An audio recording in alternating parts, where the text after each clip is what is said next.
The stagecoach pulled away in a cloud of red dust, leaving Elena Yazzie alone on the cracked earth of Red Mesa's main road boots, planted face-tilted toward the furnace heat of the Arizona sun. She didn't flinch. Her left hand clutched a yellowed letter folded too many times. The edges soft as cotton, the words inside burned into memory. In her right palm, a silver ring tarnished and no longer worn bit into her skin. She had no baggage, no kin.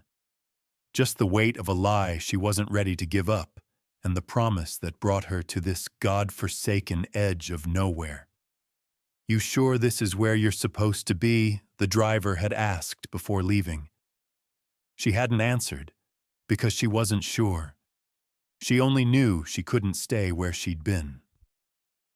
The town was no more than a dozen buildings huddled around a dry well, their walls warped by sun and sand. A church that leaned, a general store with half a sign, one saloon, one livery, and silence so thick it made her ears hum. Her boots crunched over gravel as she crossed the street. A few men loitered near the saloon hats, pulled low chewing tobacco, with the kind of stares that measured a woman the way they measured livestock. She ignored them. Let them stare. Let them wonder. Then came the sound, a scream high and raw and full of rage. Not human, not animal either, not really. Something wild and wounded, a voice dragged from the gut of a living thing that hadn't known peace in years. Elena turned toward it. Beyond the church steeple at the far end of the town, past the hitching posts and the sagging fence line, stood a lone corral. Dust spiraled up from within like smoke off a dying fire. And in that swirl, just for a second, she saw him. The black Mustang, massive, rearing. Muscles taut as pulled rope. His hooves struck the fence with such force the whole structure shook. His scream tore through the canyon wind again, and every head in town turned just for a moment to look and then quickly turned away. No one approached. She didn't know the horse's name, but she knew him. "Hell of a welcome," a man's voice said behind her. Elena pivoted. He was tall, lean, built like the desert itself. Hard, dry, full of angles. His skin was sun-seared, his jaw shadowed with stubble the color of rust. He didn't remove his hat. Didn't smile. Just looked her over with the steady cold of a man used to being disappointed. "You're early," he said. "You're late," she answered. That earned a twitch at the corner of his mouth. Not a smile, a recognition. "Elena, is it?" he asked. She swallowed. The lie came easier than she wanted it to. Yes. Elena Yazzie. He held her gaze for a beat too long, then turned. "Name's Redford. Silas Redford.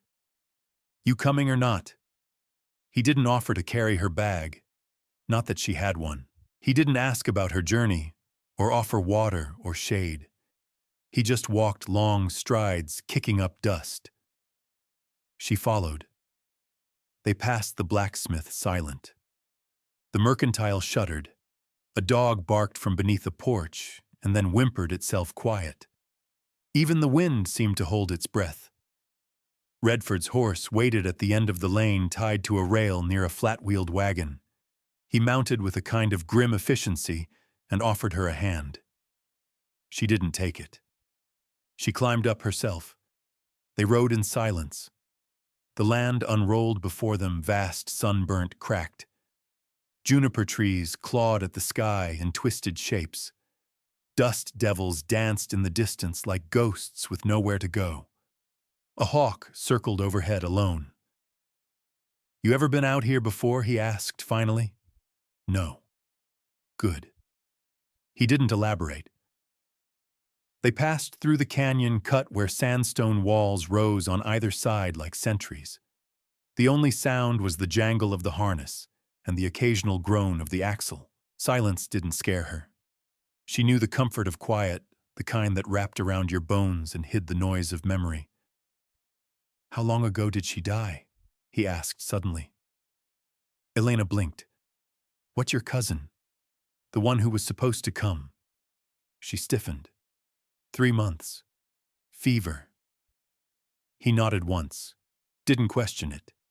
She asked me to come in her place, Elena added, trying to keep her voice even. Said you needed help on the ranch. I asked for someone who wouldn't talk too much. Well, you got me instead. This time he did smile. Brief.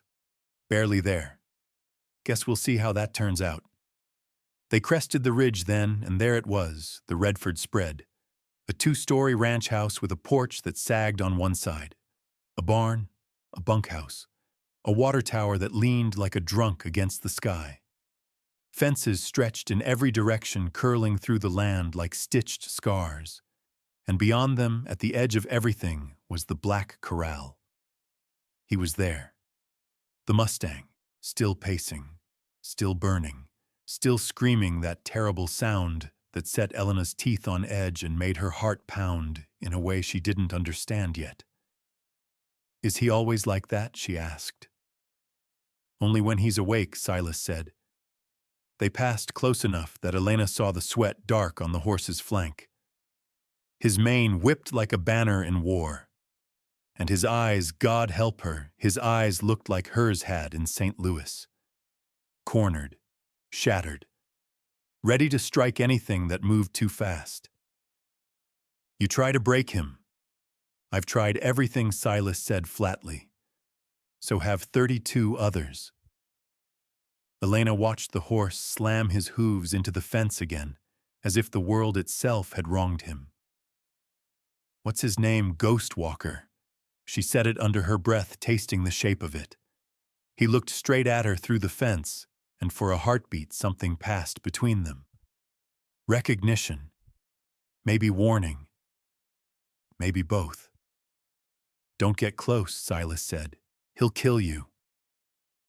Elena didn't answer. She just watched Ghostwalker, watched the way his muscles rippled under his coat, the way his hooves danced, like he was afraid of touching the earth, the way his scream seemed less like fury and more like grief.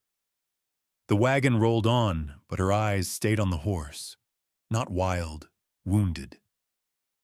The house loomed ahead, a shell of something once proud. Silas pointed toward the back. Room's yours. Wash basin's full. We eat at sundown. Then he left her on the porch alone again. Elena sat on the steps. Her hands still held the letter. Her fingers still traced the name that wasn't hers. She looked out over the land to the corral where Ghostwalker stood rigid against the blood-orange sky, pacing a prison only he could see. She whispered to herself, to the wind, to the horse. I know what they did to you, and she meant it. Behind her, the floorboards creaked. Dakota's voice was quiet. Ain't no one gotten near him without bleeding. Elena stood. Maybe they didn't try the right way. The boy watched her with wide, wary eyes. She stepped off the porch, moving slowly like a shadow cast long across the land. Ghostwalker raised his head. His ears went back. She didn't stop walking, and she didn't blink. That horse ain't mean he's remembering. Dakota stood beside her, his bare feet silent in the dust arms folded across his chest. His eyes were on the corral, but Elena felt his weight shift with unease, like the wind was telling him something he didn't want to hear. The black Mustang charged the far post again, slamming into the fence like he meant to break bone with it. The whole structure rattled. Wood splintered. Elena didn't flinch. Ghostwalker reared hooves slicing through the air, screaming that same terrible sound she'd heard in town. Not wild, wounded. His muscles bunched beneath his coal dark coat so tight he seemed carved from stone. His eyes scanned the perimeter like he expected pain to come from any direction. Elena stepped closer to the fence, not touching it, not calling out. Just letting the sound of her boots crunching into the dirt announce her. Dakota's voice was quieter this time. You shouldn't be here. Silas'll say so. I'm not leaving, she said. He broke a man's ribs last month. sent him limping back to Navajo Springs with a face like meat. The man was a vet, trained war horses in the Army. And you ain't that. She didn't answer right away. Ghost Walker was circling the corral, now slower than before, his breath coming fast and loud. Elena noticed how the ground had worn into a path, a trench around the fence's inside hollowed by months of pacing. "No," she said. "I'm not a soldier. But I know what it's like to wake up braced for pain." Dakota didn't speak for a moment. The wind picked up and tossed grit across their feet. "He remembers what they did to him," she said. "That's not rage in his scream. It's memory." The boy scuffed his heel against the post. "That's what Silas said the first week. That it'd fade. It didn't." Elena glanced sideways. Dakota had that watchful stillness of children who'd grown up with too much silence and not enough answers. "How long have you been here?" she asked. "Since my uncle died. Silas took me in." "And how long has the horse been here?" "Almost 2 years. Got traded in from Cornelius Shaw." He said the name like it tasted foul. Elena filed it away. "What happened to the others?" "Some quit. Some got broke. One's got a cane, now walks like the desert wind bent him." A clatter behind them made Dakota flinch. Just a loose board on the barn, swaying in the breeze. Elena didn't take her eyes off the stallion. "I'm not here to break him." "Then why are you here?" She didn't answer. Not with the truth. Not yet. Ghostwalker stopped near the fence 10 yards away. His head-high nostrils flared. He stared at her like he was trying to decide if she was a ghost. His chest heaved. Elena let her arms fall to her sides. No movement. No voice. Just presence. That was the only thing she had left, being the person who stayed. The wind shifted again, carrying with it the smell of hay blood and sage. The horse jerked his head up, agitated. The scent of memory, maybe. "He came off Shaw's land with open scars," Dakota said. "Lines across his back like someone took a razor to him. You ever heard of Shaw?" "No. He calls himself a breaker. Ain't no horse he can't ride, that's what people say." She looked at Dakota. "That what you say?" He hesitated. "I say he don't ride. He conquers." Ghostwalker reared again, shrieking. Elena's heart pounded against her ribs, but she didn't step back. Dakota lowered his voice. "You're not like the others. They came with spurs and ropes and teeth. You didn't bring nothing. I brought something." "What I brought? Stillness." Ghostwalker snorted hard, pawed at the earth, then swung around and bolted toward the other end of the corral. Dust billowed in his wake. Elena stepped back, not in fear, just respect. "You got a death wish," Silas's voice cracked through the space like a whip. He came from the barn gloves in one hand, expression dark as rain. "I said stay away from that damn horse," he barked, eyes locked on her. "I wasn't inside the fence," Elena replied evenly. "You don't need to be to get yourself killed. You think standing there makes you special, think it'll change him." "It already has," she said quietly. Silas froze. His gaze flicked toward Ghostwalker, who now stood still at the far end tail, swishing ears, pinned but not pacing. "That horse has a trigger," he said, walking past her to lean against the fence. "Something sets him off. Sometimes it's noise, sometimes it's shadows. Hell, once it was a woman in a red shawl." "Was she loud, no quiet, like you?" His jaw tensed. "Don't mistake that for safety." Elena watched the horse's breathing. It was slowing. His eyes weren't rolling. He looked focused. "He wasn't afraid of me," she said. "No," Silas said. "Not yet." Dakota cleared his throat. "She wasn't doing nothing, boss. Just standing. That's all. I know what I saw, Tuck. That don't mean I like it." Silas turned, looking Elena up and down like a man measuring damage before it happened. You came here under another woman's name. You stepped onto a land you don't understand. And now you're staring down the only living thing on this ranch more dangerous than me. I'm not staring him down, she said. I'm waiting for him to see me. Silas's nostrils flared. He tossed the gloves onto the fence and turned toward the house. Dinner's at 6, he called. If you make it that long. She watched him go something brittle in his stride. He didn't limp, but he moved like a man who didn't expect the ground to stay steady. Dakota leaned against the rail beside her. He hates that horse, he said. But he won't put him down. Because he hasn't given up yet. No, the boy said.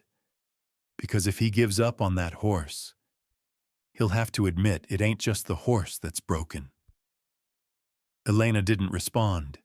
She just watched Ghostwalker take another lap around the corral, slower, deliberate. She whispered almost to herself, We're both remembering. The sky was starting to bruise purple over the cliffs to the west. The kind of dusk that smelled like iron and old prayers. I'll be here tomorrow, she said. Dakota didn't ask why. He only nodded once and walked away. She stayed another hour, just breathing, just being. The horse didn't scream again. He didn't come closer either. But when she finally turned to walk back to the house, she felt eyes on her back. Watching. Waiting. And for the first time since she stepped off that stagecoach, Elena Yazzie smiled. Only a little. Only to herself. There was a place between fear and trust. And she had just found it. I won't touch you. I'll just be here until you believe that. Elena stood 10 feet from the fence line at first light, arms loose at her sides, feet planted in the dirt like roots. Ghostwalker had already begun his pacing hooves, kicking up dust, breath huffing like steam from a dying train. The sky behind him blazed orange and rose the canyon cliffs, catching the light like fire-licking stone. She didn't speak, didn't move.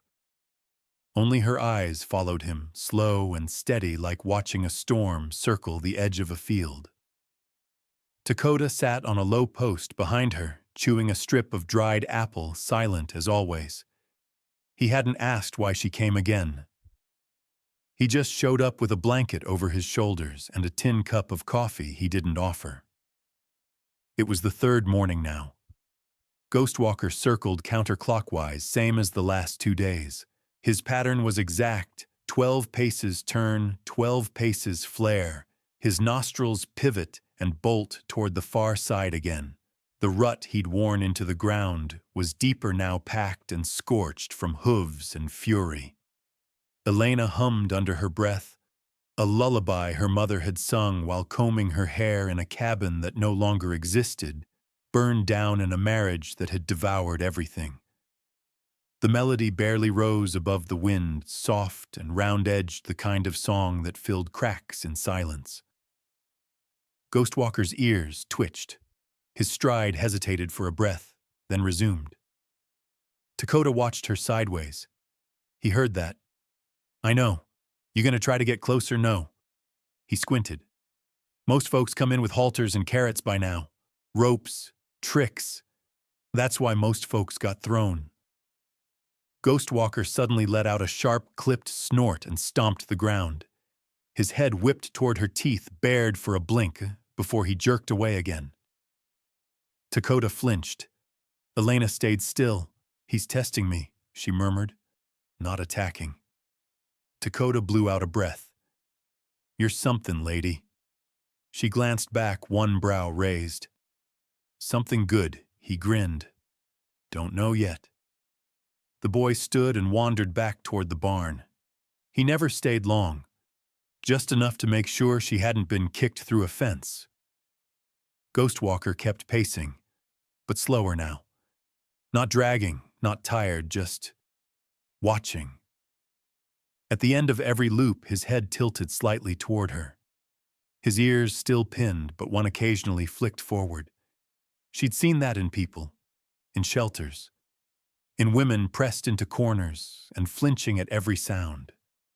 That moment between threat and trust, where no one moved unless they were forced to.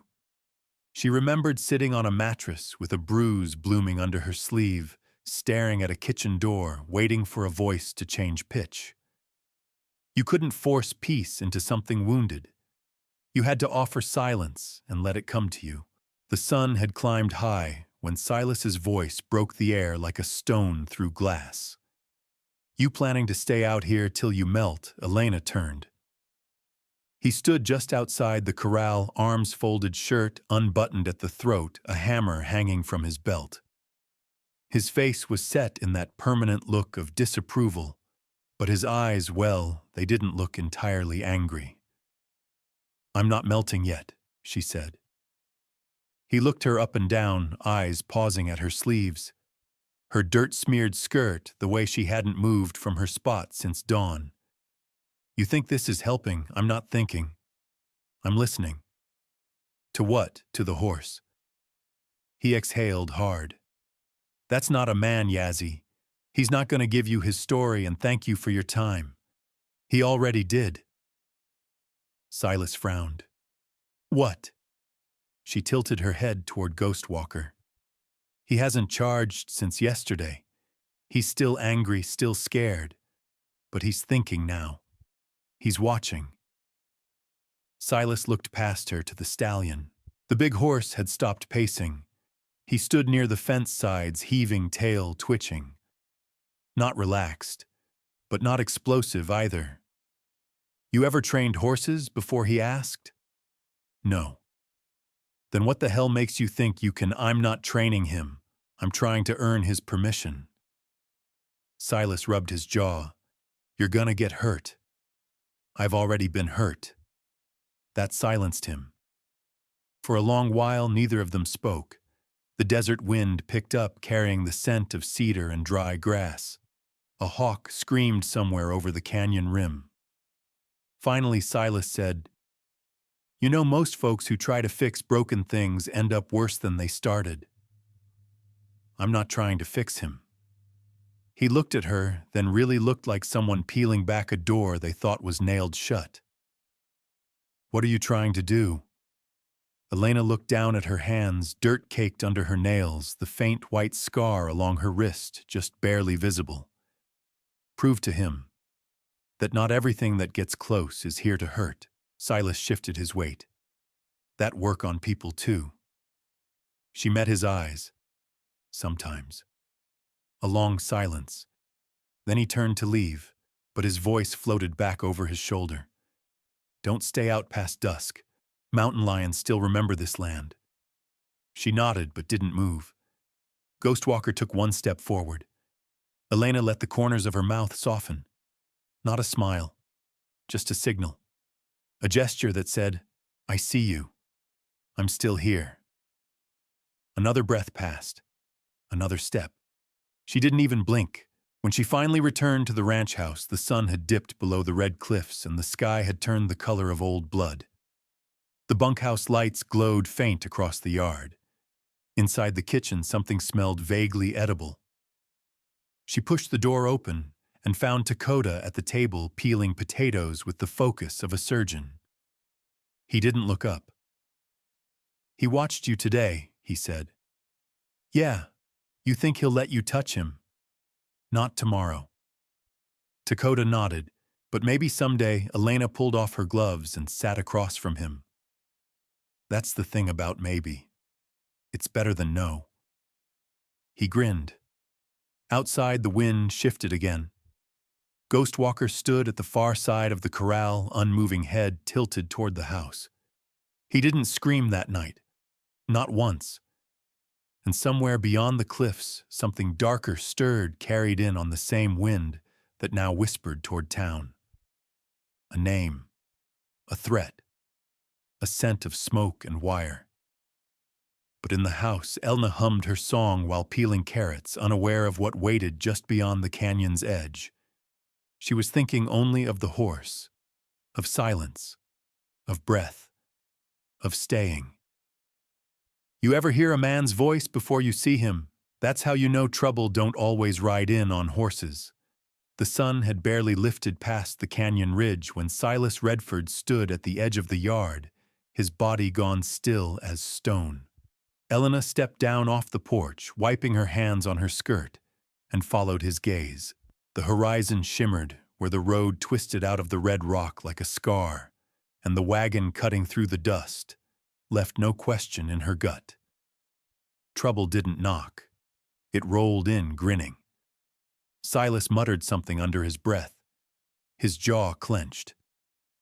Dakota emerged from the barn with 2 feed buckets and froze when he caught sight of the wagon. "Is that the boy?" asked. Cornelius Shaw, Silas said, voice flat as slate. Elena knew that name. She'd heard it from Dakota, and in the tightness of Silas's shoulders and the way his fingers flexed at his sides, she saw what kind of history rode with that name. The wagon drew closer, pulled by 2 pale roans, their coats too clean for desert work.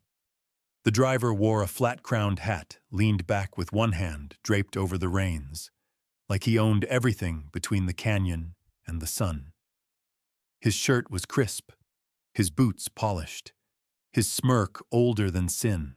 And beside him sat a boy, young no more than 16, with the kind of hollow eyes that had already seen too much. Shaw tipped his hat when he stopped. Well, the mighty Silas Redford. Still playing rancher or finally ready to sell off this dying land, Silas didn't move. "You're not welcome here. Didn't come for you."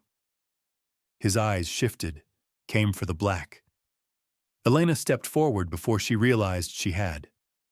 "Ghost Walker belongs here."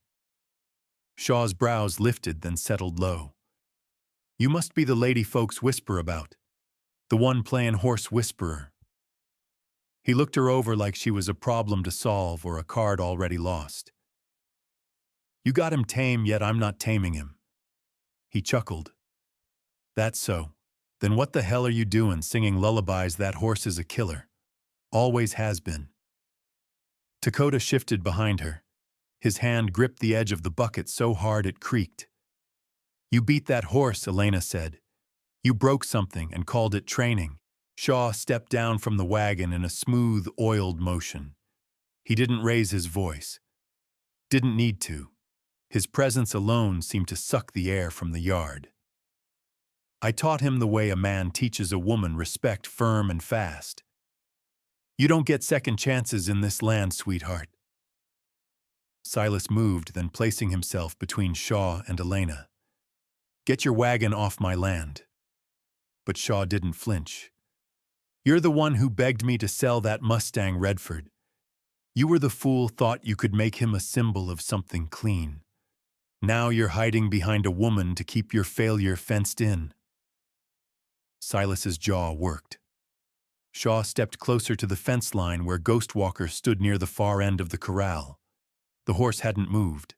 His body was stiff, tail still, head low, but his eyes burned. "You miss me, boy," Shaw called, voice dipping like poison into molasses. "Miss the real world." Ghost Walker took one step back. His ears went flat. Then he shrieked a raw, shredding sound that turned Elena's stomach. "See that?" Shaw grinned. "That ain't hate. That's memory."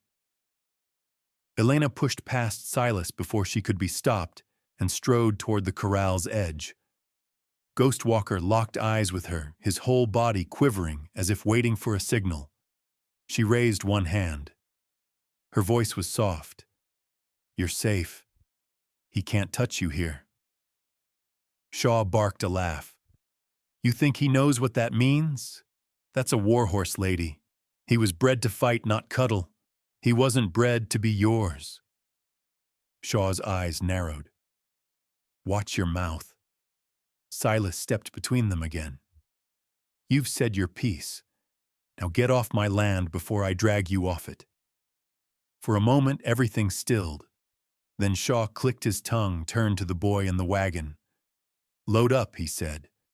"Ain't worth the sweat." The boy moved like a shadow climbing back into place without a word.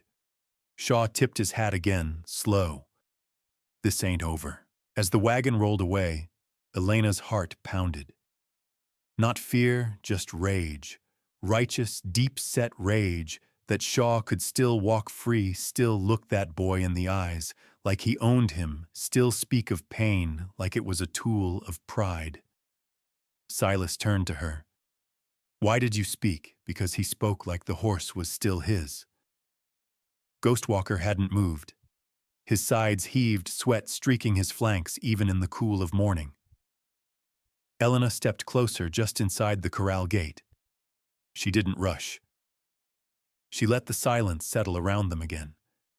Ghostwalker's eyes found hers, wild but not unknowing. He didn't scream this time. He didn't charge. She knelt in the dirt, the morning sun warm on her shoulders.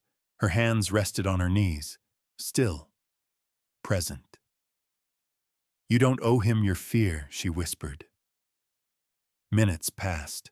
The horse didn't come closer, but he didn't move away either. Behind her, Silas said, You got guts.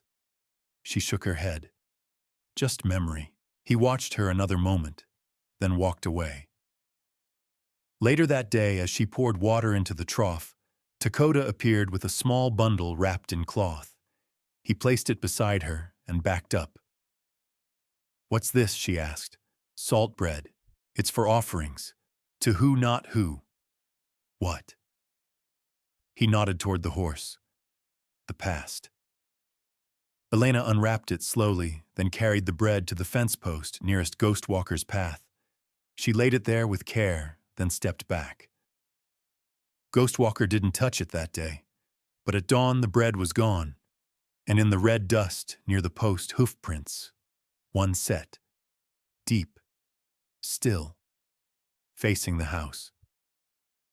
Don't give a wounded creature food. Give it space, then give it your back. That's how they learn you won't strike. The morning broke slower than usual, the sun reluctant to lift itself over the cliffs. A low fog hovered near the ridgelines, and the air carried a hush, like the earth had paused mid-breath. Elena felt it in her chest, before she even stepped outside the shift.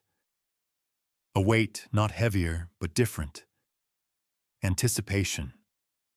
She approached the corral, barefoot boots slung over her shoulder, her steps silent in the cold dust. The bread she'd left the day before was gone. No birds had come near it. No paw prints marred the ground. Only one set of hooves deeply pressed near the post, facing the direction of the house. Ghostwalker stood at the far end, not pacing, not snorting, watching. Elena didn't look at him right away. Instead, she sat near the trough, turned her back to the corral, and began threading thin cotton rope between her fingers, weaving without thinking. It was something her grandmother had taught her: loop, pull, not hum. A form of prayer that didn't need words. A way of saying, I'm here without opening your mouth. Behind her, the sand shifted. She didn't turn. She hummed softly a different tune now, one her father used to whistle when sharpening tools, a melody meant for motion. Dakota appeared a little later, dragging a feed sack twice his size. He's not circling, he said. I know. You're not watching him. I know that too. Dakota dumped the feed into a shallow trough outside the pen. Ghostwalker didn't move toward it. He didn't eat yesterday, the boy said. Not even the mash. He'll eat when he's ready. Dakota studied her, puzzled. What if he doesn't get ready? Then I'll still be here. They fell quiet again. Elena's fingers moved steady through the rope, shaping a small web between her hands. She didn't glance up when Silas's footsteps crunched the gravel behind her. You planning to knit a saddle? He asked. Nope. You planning to sit here all day? Probably. He exhaled sharply, then muttered something under his breath and walked toward the barn. Elena smiled without looking. Ghostwalker took a step forward, then another. slow, deliberate, like a man approaching old ruins. When he reached the empty trough, he sniffed, then looked back toward Elena. She kept weaving. He dipped his head and began to eat. Dakota's mouth dropped open. Don't move," she said, voice soft. They watched the horse chew slowly, then lift his head ears, twitching alert, but not alarmed. "You did it," Dakota whispered. "No," Elena said. "He did." She finally turned, then meeting Ghostwalker's gaze from where she sat. His eyes weren't wild, just wary, like someone unsure whether the quiet would last. She laid the rope on the ground. A simple circle now, an unfinished web. Ghostwalker flared his nostrils and stepped back. Not far, just one step. Then he settled. Elena stood and walked to the edge of the corral. She didn't reach over the fence. She didn't call his name. She simply leaned her elbows on the top rail, chin resting on her hands, watching the light slide over his back. "I think he's ready," Dakota whispered, still clutching the empty sack. Elena didn't answer. Not yet.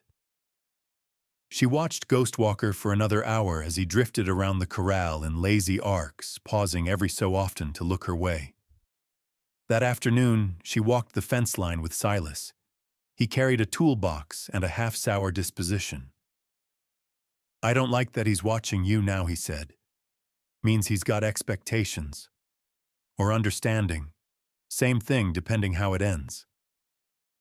They stopped at the northeast post where the rail had begun to bow.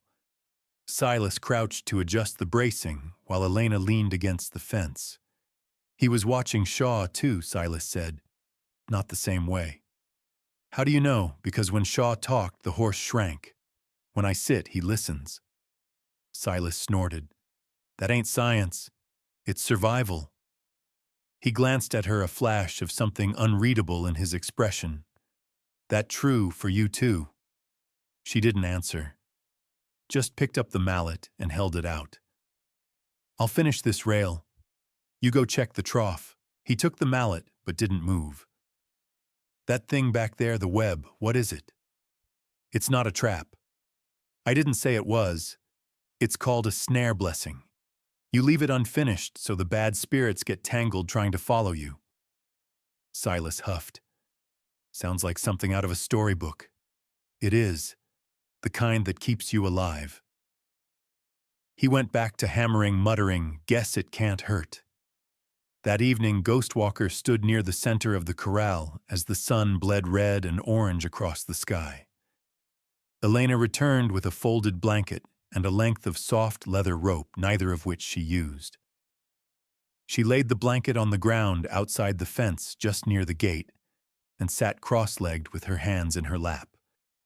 She whispered, "If you come, I won't reach. If you don't, I'll still be here." Ghostwalker watched her ears forward. Minutes passed. Then he stepped forward. 1 pace. 2. Then stopped. His head lowered, snorted once. Then he walked slowly until his shadow stretched across the blanket at her feet.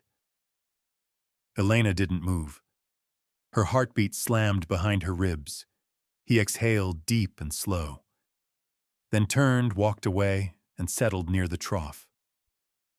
Elena stayed sitting until the moon came up. When she returned to the house, Dakota had left a bowl of beans and cornbread on the porch. She ate in silence, staring at the stars. Inside, Silas watched her from the kitchen window. His hand hovered near the lamp wick, then pulled back. He didn't light it. Instead, he turned toward his office and unlocked a drawer he hadn't opened in 2 years. From it, he drew out a folded telegram and a map. His hands trembled slightly as he spread them open on the table. In the corral, Ghostwalker stood facing the house tail, still eyes open. And far beyond the canyon, where dusk devoured the road, a second rider watched from a distant ridge. Not Shaw, someone meaner, and much, much closer. I once saw a man ride through fire just to prove he couldn't be burned. All he did was teach the fire how to scream. The sound reached Elena before anything else. A thundering tremor in the earth, not hooves, but something heavier. She was out by the corral, crouched low with her hands dusted in oats, when the vibration crawled up her spine and settled between her shoulders. Ghostwalker's head snapped up, ears pricking sharp toward the canyon trail. He didn't spook. He stared. Elena stood slowly, eyes narrowing toward the northern pass. The wind shifted. Smoke. Not from cook fires. This was bitter, dry, oil-soaked wood and blackened leather. Dakota burst out of the barn. Riders, she was already moving. Silas met her on the porch, rifle in one hand, jaw tight. He didn't ask who. He didn't need to. Elena saw it in the clench of his mouth, the shadow behind his eyes. Shaw, she asked. No. He glanced at the hills. Worse. 2 horses appeared over the ridge, fast and unsparing. Their riders wore dusters, dark with soot bandanas over their mouths, hats pulled low. The one in front rode like a man with nothing left to lose. Elena took a step forward. You know him, Silas asked, rifle half raised. She didn't answer at first. The rider slowed as he approached the yard, swinging down before the horse had fully stopped. Dust peeled back to reveal a face half covered in scars. One eye burned with a sharp animal gleam. The other was milky and blind. Elena's breath caught. Her hands curled to fists. Hello, sister. The voice hadn't changed. Not in all these years. Same drawl, same oily edge that slid into her bones like old water into cracks. Malachi. Silas's head jerked toward her. Your brother Elena didn't move. Not anymore. Malachi laughed. It was soft and venom-laced like a snake curling in a warm boot. That hurts. After all the years we spent sharing blood. Dakota stepped up beside them, hand at his belt knife. Malachi glanced his way. You raised this one too, collecting boys now, Ellie. You're not here for pleasantries, Elena said. No, Malachi replied. I'm here for what's mine. Nothing here belongs to you. That Stallion, he said, tipping his chin toward the corral. I heard he's still breathing. Thought I'd put that to rest. Ghostwalker stood stock-still, eyes pinned on Malachi, with a tension that felt like thunder waiting to strike. He didn't snort, didn't scream, but the line of his back was straight as an arrow. He was never yours, Elena said. He ran in my fences. I branded him. That makes him mine. He broke out. That makes him free. Malachi chuckled, moving closer until he was just outside the porch steps. You think freedom's something a horse can choose. You think scars make him sacred. Silas lowered the rifle but didn't let go. You're not taking him. Malachi turned slow toward the cowboy. This your place, I run it. Then I suggest you tell your girl to step aside before somebody gets hurt. Silas didn't blink. You first. For a long second, the air thickened like smoke. Malachi smiled again, this time with no humor. You still fight with honor, Silas. Still believe in justice out here. Silas's eyes darkened. I believe in right. Malachi's grin grew wider. That'll get you killed. He took a step back, swinging up onto his horse in one smooth motion. You've got 2 days. Then I come for the black. Elena didn't look away. If you come ready to bury something. His eyes gleamed. That's the plan, sister. The riders turned and disappeared into the canyon. Silas lowered the rifle slowly. What the hell was that? Elena's shoulders sagged. That was the fire. Dakota stared after the dust trail, face pale. He's your brother, he was, she said. Now he's something else. Inside the kitchen went quiet. Nobody ate lunch. Nobody spoke much. Late in the afternoon, Silas found her behind the barn polishing the old saddle she hadn't touched since arrival. He leaned against the wall, arms crossed. "You knew he'd come, I hoped he wouldn't. But you were ready." She glanced up. "I left him once. He doesn't forgive. He did that to your hands." Her fingers stopped moving. "No, that was someone else. But he taught me not to scream." Silas studied her. "You gonna ride him, Ghost Walker?" "Yeah, I'll offer. He'll decide. That horse won't take kindly to a saddle again." "Neither did I." He looked away then toward the corral. Ghost Walker stood under the far mesquite tree, motionless but alert, watching the house, watching her. "You think he remembers?" Elena nodded. "He remembers everything." That evening she approached the corral with the saddle slung across her hip. No rope, no bridle, only her voice and silence. Ghost Walker saw her and didn't bolt. She set the saddle on the ground and sat beside it, hands resting in the dirt. "I won't make you carry me," she whispered, "but I will stand beside you." Ghost Walker took a step, another. She didn't rise, didn't lift her hand. He came to the saddle and sniffed it, muscles tense. Then he looked at her ears, twitching forward. She saw the question in his eyes, and she whispered, "Not like before.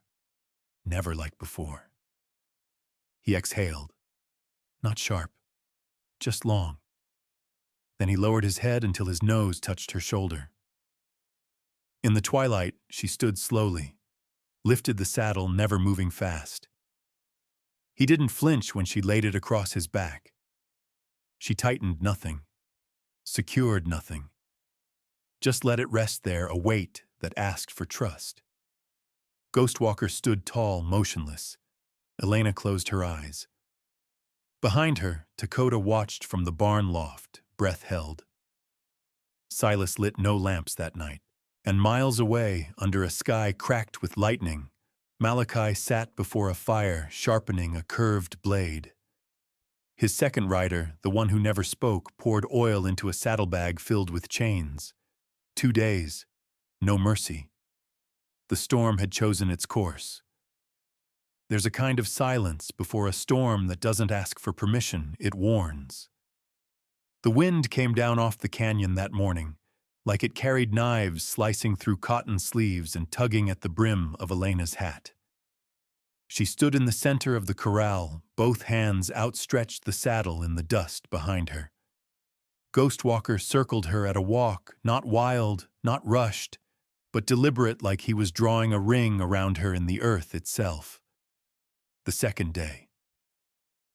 They all felt it. Not just the time slipping toward confrontation, but the shift in the air.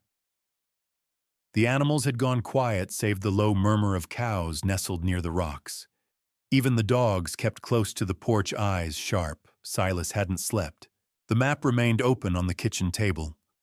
His rifle leaned in the corner, cleaned and loaded. And beneath it all, a letter folded once, yellowed with age, stamped with a seal from a place Elena didn't recognize. She'd seen it that morning, but said nothing. Dakota was sharpening knives with the intensity of someone who'd been born too late for war, but remembered its cost in his blood. He didn't ask questions, just listened. Elena dropped her arms. Ghost Walker stopped circling. His ears flicked once. Then he took a step toward her and lowered his head. She stepped to his side and gently brushed her fingers along his shoulder. No bridle, no reins, just the feel of his breath, steady and present. "I need you whole," she whispered. "Not ridden, just ready." Ghost Walker exhaled, warm against her palm. They stayed like that for a long time. At the fence, Dakota leaned on the top rail. "He'll fight for you." "No," Elena said. "He'll fight for himself." She led Ghost Walker out of the corral, no rope on his neck, only the weight of the air between them. He followed her through the open gate, hooves silent in the dust. Silas watched from the porch, mug in hand, eyes never blinking. Elena, he said as she approached. We don't know how many he's bringing. Doesn't matter? You think he'll come through the canyon again? He'll come from the ridge. He always wanted the high ground. Silas looked past her toward the crest behind the barn. Then that's where I'll be. She shook her head. You stay with Dakota. That boy can shoot, and he can run faster. That matters more. I'm not letting you stand alone. You're not. You're protecting what we've built. He stared at her like he wanted to say more, but the words sat bitter in his throat. So he nodded once and walked toward the shed to gather rounds. The sky had turned the color of pewter by noon clouds rolling in heavy from the west. No rain yet, just pressure.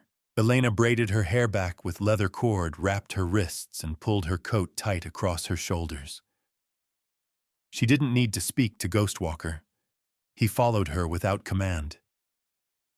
At the ridge, she crouched low behind a cluster of dry sage and watched. Time passed slow.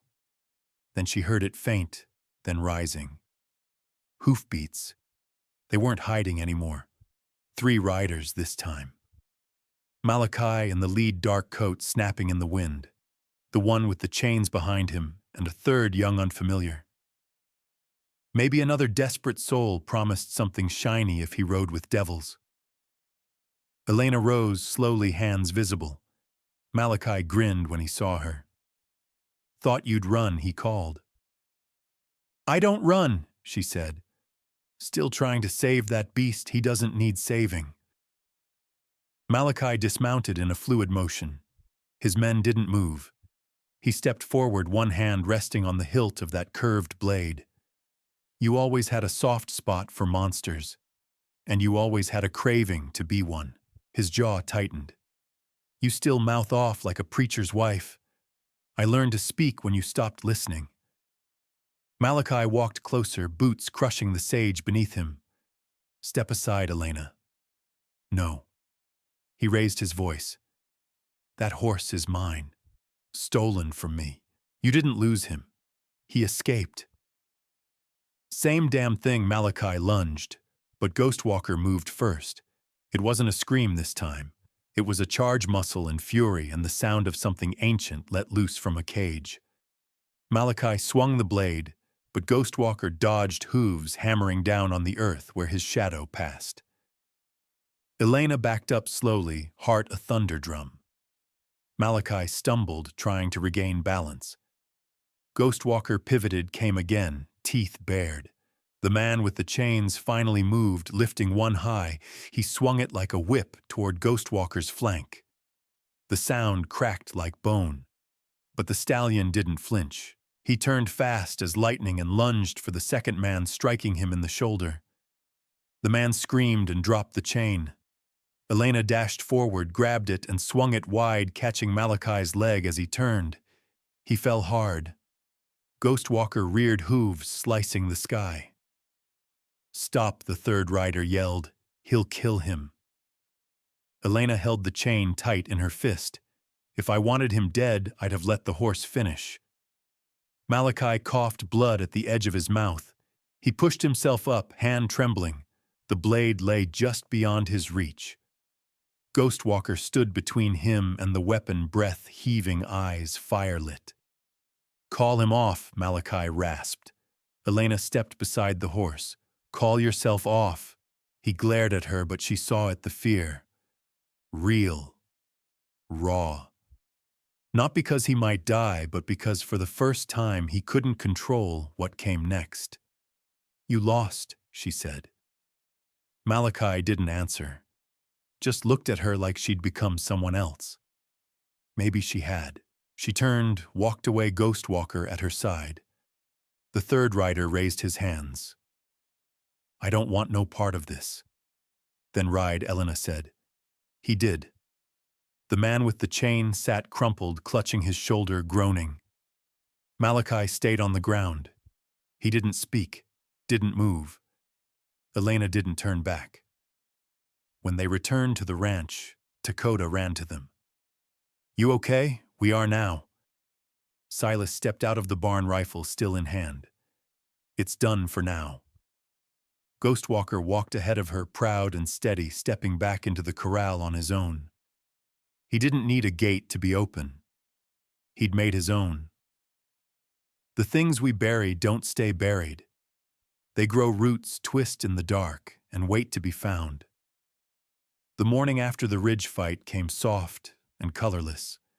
No sun, no breeze, just a stillness that made the air feel heavier than it was. Elena awoke with her boots still on, and the weight of the saddle blanket draped across her chest like armor she forgot to remove. Her back ached from the floorboards, but her mind was louder than her body, spinning with half-formed thoughts and memories that scraped against one another like sand in a pan. She rose slowly, boots thudding softly, as she crossed the room and pushed open the cabin door. The porch boards creaked beneath her weight. Ghostwalker was in the corral, standing like a statue with his eyes on the horizon. There was no trace of Malachi's scent in the air now. No threat, just something else. Something older, quieter, and maybe deeper. Silas was already at the fence mug in hand, the steam curling around his jaw like smoke from an old fire. "He won't be back," Elena said. Silas didn't look at her. No, but someone else might. She watched the horse for a moment, then asked, "Where'd you get that letter?" He turned slowly. "What letter?" "The one on the kitchen table, with the crest. I saw it." He hesitated. "That's not your business. It is now. You pulled it out the same night Malachi showed up." "That's not a coincidence." Silas looked at her jaw, working hard behind his stubble. "It was a summons. From an old company I did work for back when I ran guns over the border. They want to settle some things. Something legal, something not. They know about the Stallion." He nodded slowly. "They know enough. They always knew about the horses. I thought if I stayed quiet long enough, they'd forget. People like that don't forget. They just wait." He sipped the coffee. "You sound like him." She ignored the jab. "What do they want? Land? Leverage? Something to prove they still own the people who walked away from them. Are they coming? They're already here. Saw riders 2 nights before Malachi showed. Shadow coats, silver buttons. Not ranchers."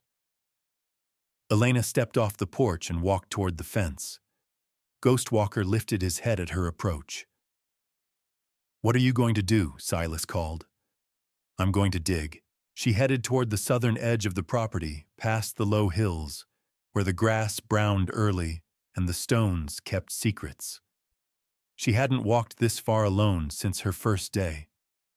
Her feet knew where to go. By the time she reached the split cedar tree, her heart was pounding not from exertion, but from memory.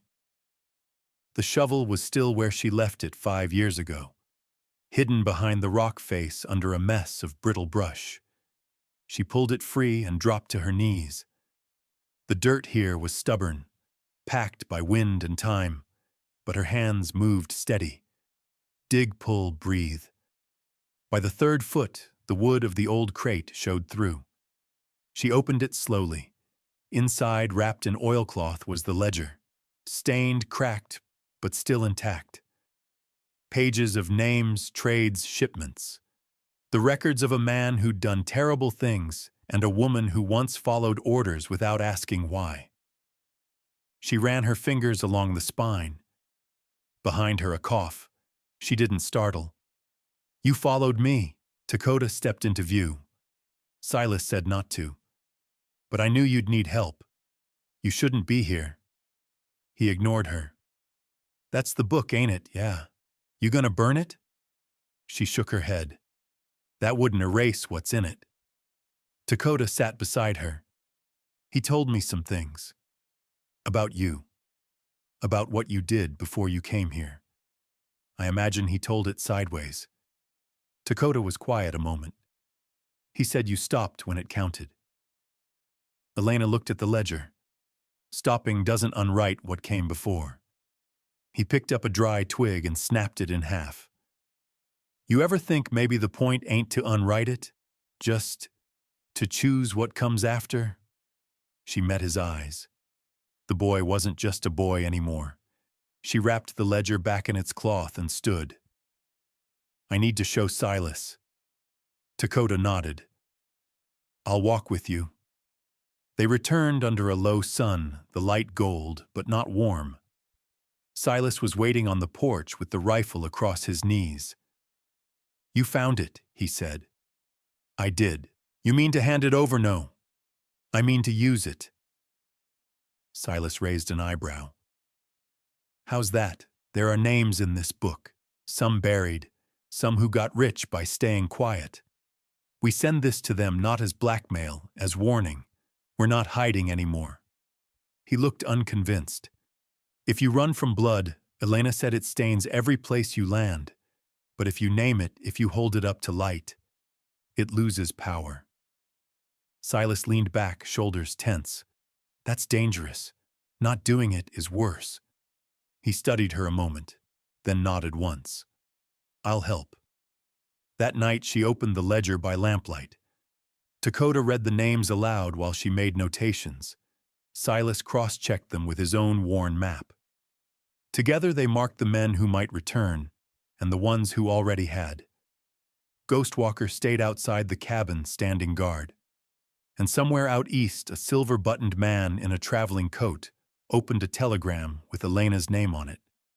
He smiled slow and cold. The roots had stirred, and they were growing upward. Some ghosts ride in on horses. Others wear your own face when the firelight flickers just right. The moon rose sharp and yellow over the ridge, casting long shadows across the canyon and leaving everything between the barn and the arroyo glowing in silver and bone. Elena stood in the doorway of the tack room, sleeves rolled up, fingers stained with oil as she cleaned the last of the buckles. Ghostwalker paced slowly in the corral, his gait restless, snorting now and then, like something on the wind had turned his stomach. She felt it too. A weight in the air that wasn't weather, a kind of watching that pressed against the spine.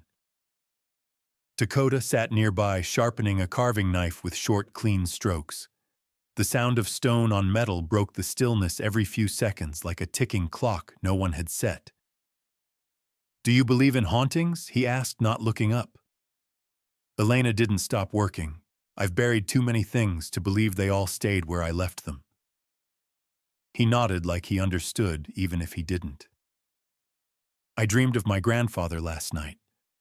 Not the quiet way he was before he passed. The way he was when he came home from prison. All fists and silence.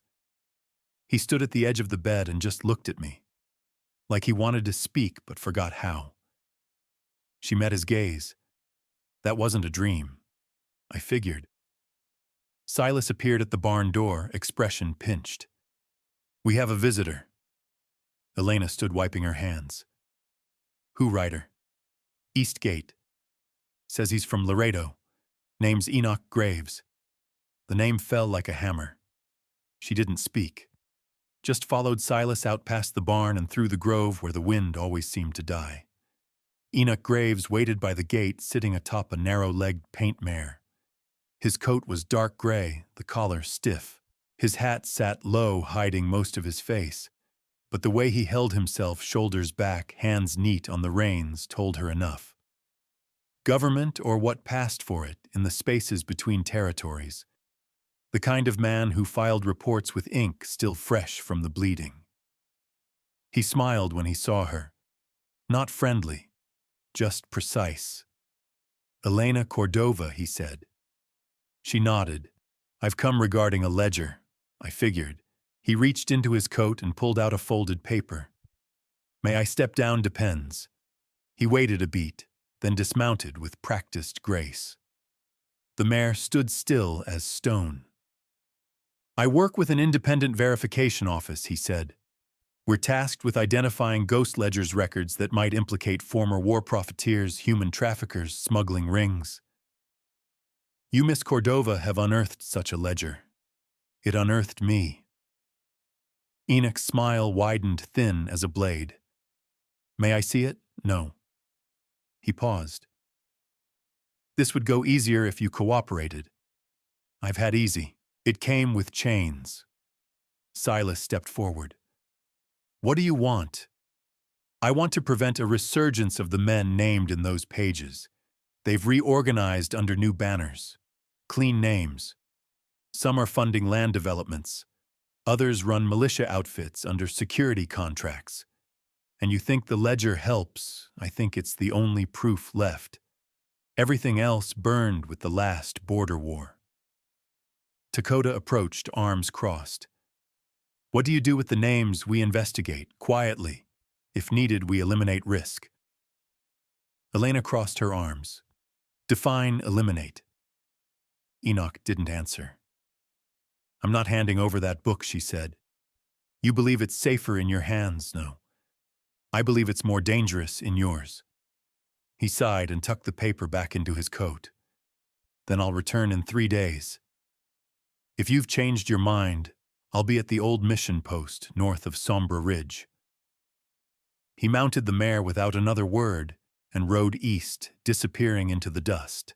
Back at the ranch, the tension was thick enough to feel in the walls. Silas poured 2 shots of whiskey and handed one to Elena. She didn't take it. What's wrong? He asked. She stared out the window. He's not from the government. You sure? I remember his voice. Silas narrowed his eyes. From where? South of El Paso. Years ago.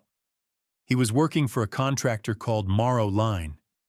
They ran cattle on the surface, trafficked weapons and people underneath. When things turned, he disappeared. Now he shows up with a clean name and a gray coat. Dakota stepped into the room. We could bury the ledger again. No, Elena said. We put it out there. It's too late to hide it. Then what? He asked. We find out who else is coming for it. That night, Elena took Ghostwalker out to the ridgeline under the stars. The wind was cold enough to cut breath, but the sky burned with clarity. She rode bareback, letting him move at his own pace, the silence between them full of memory and warning. When they reached the bluff, she dismounted and stood beside him, looking down at the thin line of trail leading to the east. Somewhere out there, men were stirring, not just Malachi's ilk, smarter ones, cleaner, with money behind them. Some ghosts, she whispered, don't want to be laid to rest. They want to rule again. Ghostwalker snorted and stepped closer, his head brushing her shoulder. She turned and looked west toward the house where lamplight glowed through the window. We won't let them. Behind them, somewhere in the trees, something shifted. A crack of twig. She spun, heart racing. Nothing moved. Ghostwalker's ears flicked back, alert. Elena placed a hand on his neck, calming them both. They returned slowly, leaving only hoofprints behind, fading in the wind. Truth doesn't rot, it ferments. Stronger, meaner, and when it spills, it burns everything it touches. The morning after, Enoch Graves rode out, passed in a silence too loud to ignore. Elena stood at the sink, hands raw from scrubbing, though she hadn't cleaned a thing. Her eyes kept drifting to the ledger resting like a coiled rattler on the table, wrapped tight in the oilcloth. Too dangerous to burn. Too damning to forget. Silas sat across from her, turning a small piece of copper between his fingers. The edges had been worn down, dulled from years of pocketware. He'd picked it up that morning, muttering something about luck before falling into silence again. Tell me the truth, she said finally. Why does that man know me? Silas didn't look up. Because you burned a convoy south of Juarez, back when you were still wearing Morrowline's stripes. Her breath caught, and her hands stiffened on the edge of the basin. You remember it, don't you? He added. I remember screams. I remember horses trampling bodies. I remember not asking why. You were good at not asking. That's what made you valuable to them. She turned eyes sharp. Then why did you save me? Silas met her gaze for the first time that morning. Because you stopped. And because the only thing worse than what we did is leaving the ones who wanted out behind. Dakota entered coat damp from the early ride out, his boots tracked in mud and blood. Elena, he said, there's something you need to see. They followed him through the grove and past the wash-up to the base of the ridge trail. A horse lay collapsed against the rocks, its legs twisted under like a folding chair kicked in mid-use. The rider was gone. Blood stained the saddle, but the saddlebag remained intact. Elena knelt and opened it. Inside a sealed tin, a worn map marked with black ink XS and a letter addressed to someone named Grant Holloway. She unfolded the letter, eyes scanning. The words hit like fists. Miss Cordova. The letter began, should not reach the capital. If she attempts contact with the names in the ledger, neutralize her. Deliver the ledger to Graves directly. Burn the rest. She handed the paper to Silas. Dakota crouched by the horse. Who's Grant Enoch's knife? Elena said. He's not working alone. This was supposed to be quiet, controlled. Dakota turned the tin over. There's powder in here. Not for medicine? Poison, no. More like fire starter. Thermite, fast burn, no trace. They weren't just after us, Silas murmured.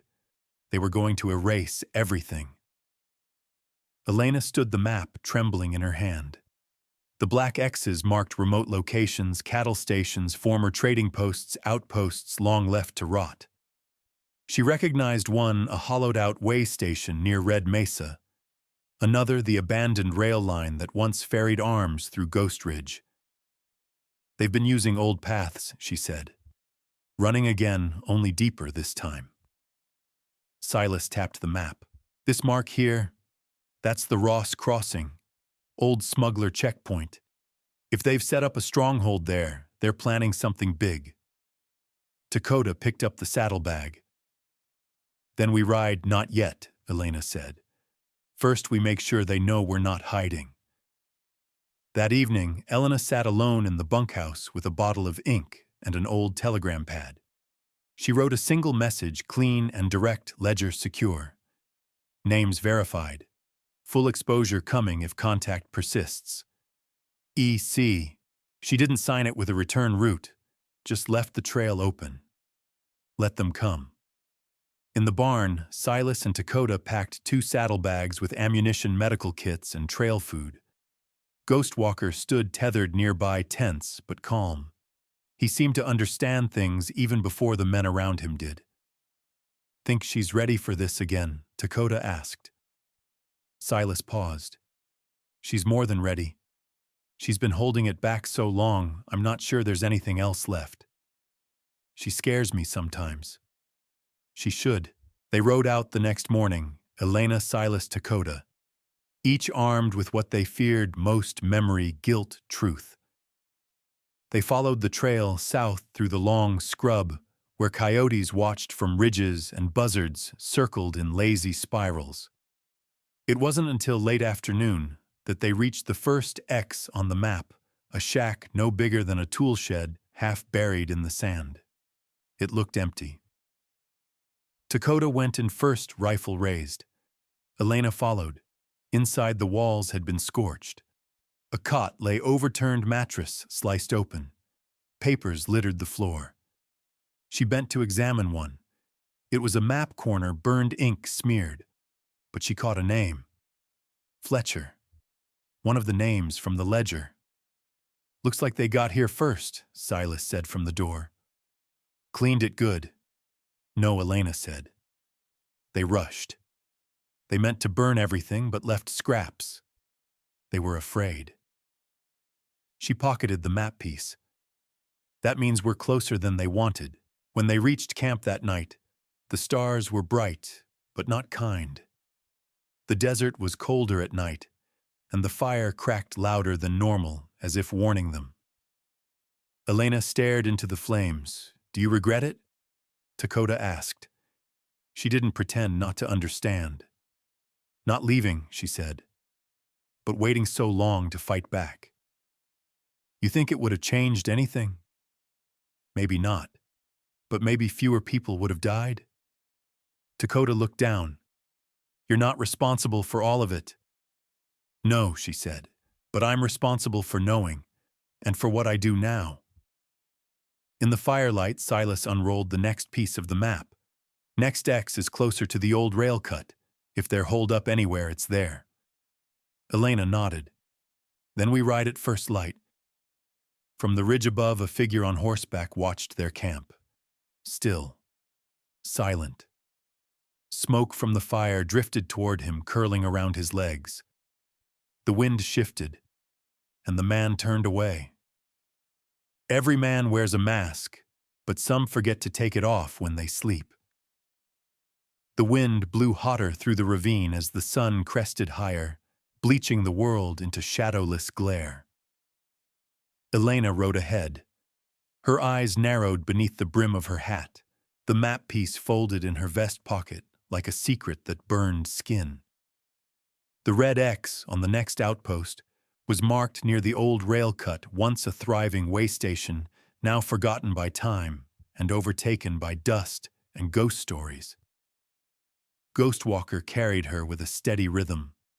Each hoofbeat pressed her deeper into memory.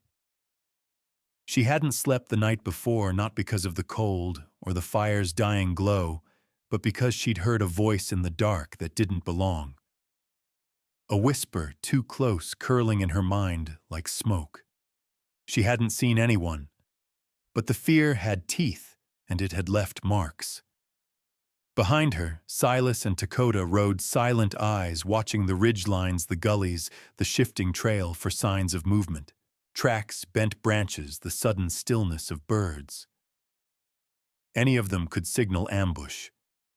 They reached the rail cut by midday. It was nothing more than a shallow canyon where trains once hissed and screamed across wooden trestles. Now the bridge was half-collapsed, metal, twisted, and half-swallowed by the sand.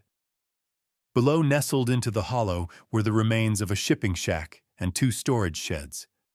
One still had a roof. Smoke curled faintly from its chimney.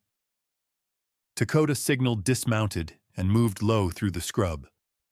Silas unslung his rifle and followed wide, disappearing around the west slope. Elena stayed mounted, a decoy, if needed, knowing full well what she was inviting. A single figure emerged from the shed, arms raised, slightly empty hands visible. He was older skin, wind-burned, and eyes narrow but calm. He wore no badge, no bandana, no gun belt. Just a faded poncho and boots worn to the leather's sole. Miss Cordova, he called gently. Been waiting on you? She didn't dismount. Name's Boone. Boone what? He smiled without teeth. Ain't the kind of name that needs a last one. Silas reappeared at the far edge, rifle lowered but ready. Dakota emerged behind the shack, confirming it was clear with a nod. Who told you I was coming? Elena asked. Same one told me the sun rises east. You find a thing like that in your gut, not your ears. You working for Graves Boone, spit into the dirt. Boy like that don't hire me. I hire myself. Elena finally slid from the saddle. What are you doing here, keeping eyes on the wind? Watching old roads for new boots. This place used to move gold and guns. Now it just moves whispers. You've seen them. Boone's smile faded. 3 riders came through a week ago. Didn't talk much. Looked like soldiers without colors. One of them walked like he didn't know what pain was anymore. Elijah Mercer Silas said. Maybe Boone said. They didn't leave names. Just maps. Took 2 crates from the lower storage sealed boxes, heavy, and left toward the Arroyo del Diablo. Dakota whistled low. That canyon's cursed. Boone nodded. Which makes it the perfect place for devils. Elena stepped closer. You still have one of the maps. Boone didn't answer with words. He turned, walked into the shed, and returned with a flat metal tin. Inside was a page water-damaged and scorched at the edges, but still legible. Coordinates, symbols, a route traced in red. She studied the shape of it. It bypassed the main routes, entirely cutting through terrain only scouts or desperate men would dare. They're hiding something, she said, and it's more than crates. Boone took a seat on an old barrel. They're building something. You can feel it in the dirt. All this quiet, it's the kind before lightning. Silas turned to Elena. What now? We ride ahead. Arroyo del Diablo. Dakota stepped forward. That canyon's narrow. We'll be fish in a barrel. Then we don't go in blind, she said. We scout first. Wait for nightfall. Boone leaned back. They won't wait for you. Elena tucked the map into her coat. Then we'll just have to be faster. As the sun dipped low, they made camp in the cover of a rocky outcrop 2 miles from the canyon mouth.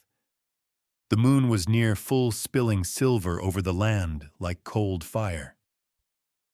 Elena sat watch while the others slept, though her eyes never truly closed either.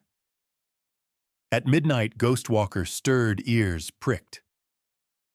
Elena followed his gaze and saw the glint of steel on the ridge just for a breath. She stood slowly, hand on her knife.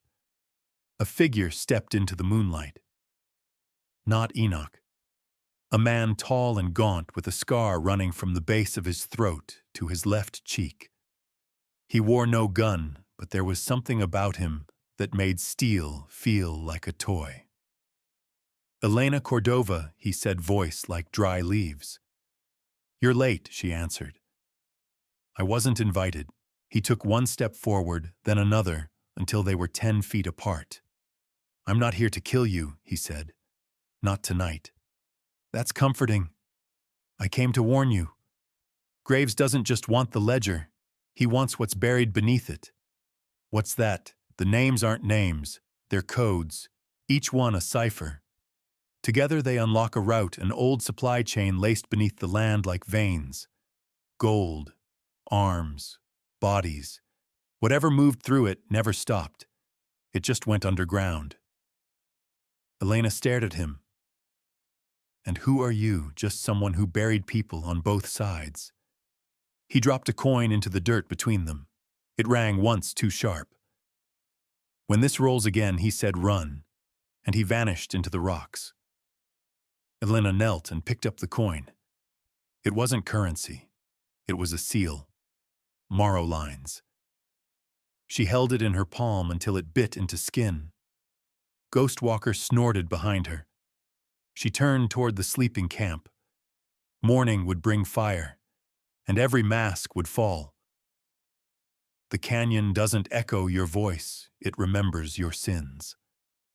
The trail to Arroyo del Diablo narrowed until the earth itself seemed to clutch at the horse's legs. Every hoof fall felt louder here, though no sound returned from the steep stone walls rising on either side. The canyon earned its name honestly, Devil's Gulch, folk called it. More men disappeared here than game. Stories said the rocks whispered at night. Elena didn't believe in ghosts, but she did believe in history, and the ground beneath her groaned with it. Ghostwalker snorted, nostrils flaring. He hated this place.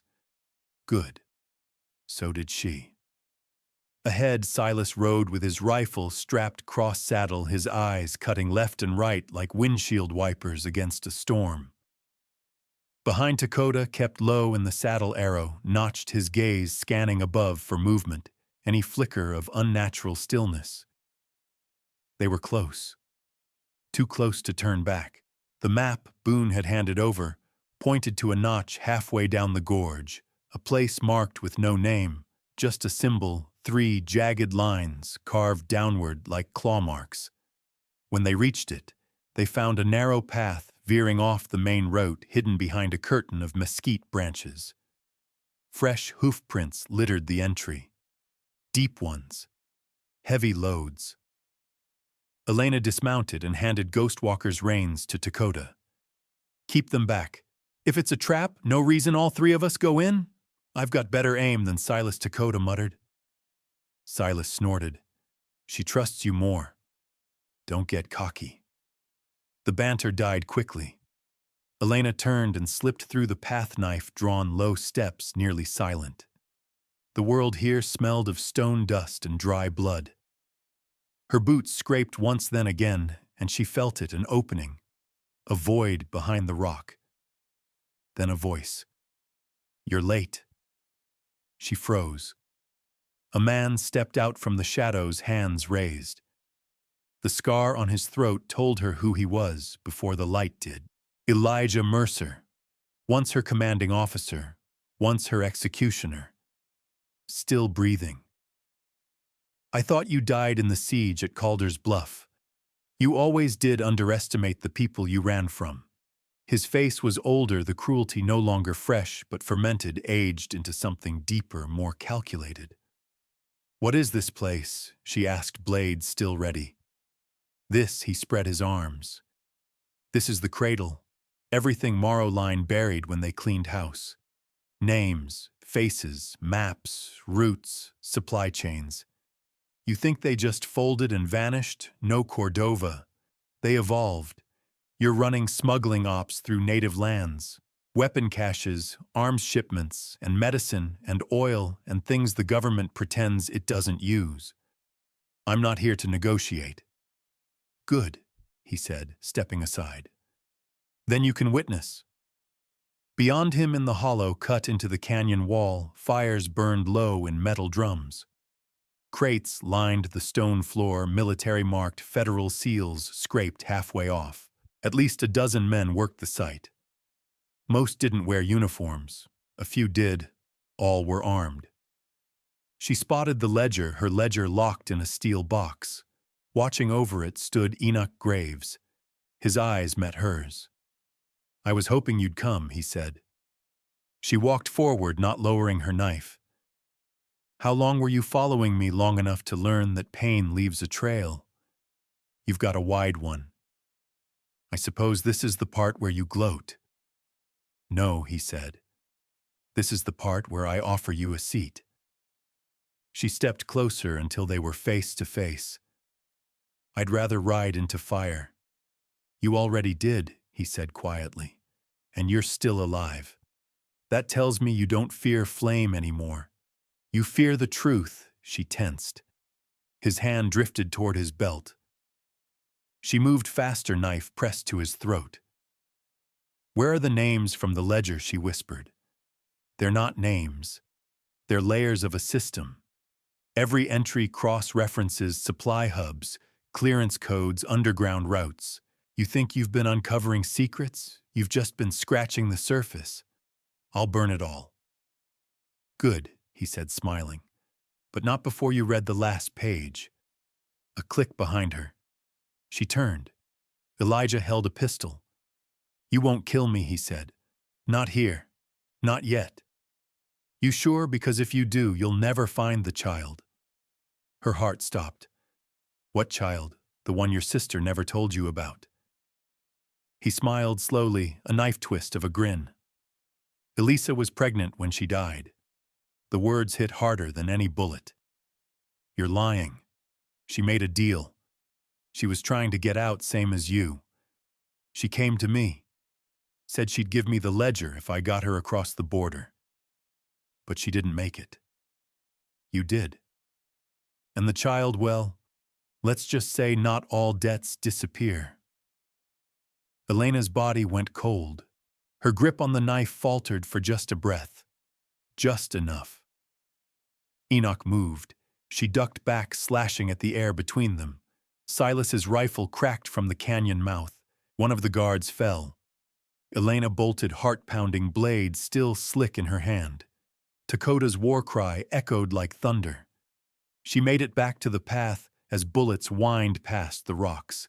Silas covered her retreat, dropping 2 more men. Dakota rode in Ghostwalker, rearing as he caught Elena's arm and hauled her up behind him. They rode hard, the canyon roaring with fire behind them. No echoes, just history repeating in gunpowder and blood. When they cleared the pass, Elena slid from the saddle chest, heaving eyes wild. Silas joined her. What happened? They have the ledger. I know. I saw the case. They know about Elisa. They said she was pregnant. Silas's face paled. That wasn't in any report, because someone covered it up. She stared back at the canyon where smoke now curled like a finger beckoning her back. They have the child, she whispered. Dakota looked at them both. Then we're not done. No, Elena said, voice hollow and iron together.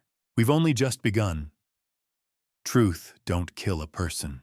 It just burns everything they thought they were made of. The wind had shifted.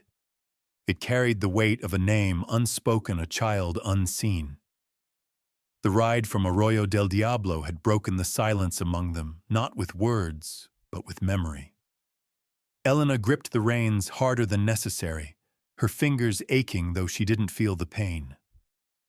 Her eyes scanned the horizon, but her thoughts were years behind on Elisa, her sister, her mirror, her burden. Night fell over the scrubland like a heavy quilt, and they made camp near the twisted husks of junipers, their bark peeling like burned skin. Silas set the perimeter without a word, and Dakota brewed coffee over a fire that snapped louder than usual. None of them said what they were all thinking. Elena sat with the ledger opened across her lap, page after page of Alias's shipment codes, dates etched in fading ink. Near the end, her hand stilled. There it was. EMC Elisa Marie Cordova. Next to it, a string of numbers. Too long for a date. Not long enough for a manifest? What is it? Silas asked, kneeling beside her. It's not a code, she whispered. It's a coordinate. Dakota leaned over, squinting.